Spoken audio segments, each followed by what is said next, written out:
क्या आप जानते हैं कुरान हमें प्लैनेट्स का सन के चारों ओर चक्कर लगाने के बारे में क्या बताता है? चलिए जानते हैं। आज से 450 साल पहले लोग जियोसेंट्रिज्म में यकीन करते थे, यानी अर्थ अपनी जगह पर रुकी है और सारे प्लैनेट उसका चक्कर लगाते हैं। लेकिन निकोलस कोपरनिकस ने बताया कि अर्थ इस सोलर सिस्टम का सेंटर नहीं बल्कि सन है, यानी उन्होंने हीलियोसेंट्रिज्म की थ्योरी दी। बाद में केपलर ने बताया कि सारे प्लैनेट सूरज का चक्कर लगाते हैं, लेकिन यहां इनसे एक चूक हो गई।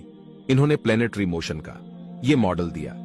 यहां सूरज अपनी जगह पर फिक्स रहता है और सारे प्लैनेट उसका चक्कर लगाते हैं, जो कि गलत है। इस मॉडल के बजाय सूरज इस मॉडल पर काम करता है, जहां सूरज अपने सारे प्लैनेट को साथ लिए 7,20,000 किलोमीटर पर आर की स्पीड से अपनी गैलेक्सी मिल्की वे का चक्कर लगा रहा है। कुरान में सूरह अंबिया आयत 33 में अल्लाह ताला फरमाता है कि हमने दिन और रात और सूरज और चांद बनाए, सब के सब अपने रास्ते में तैर रहे हैं।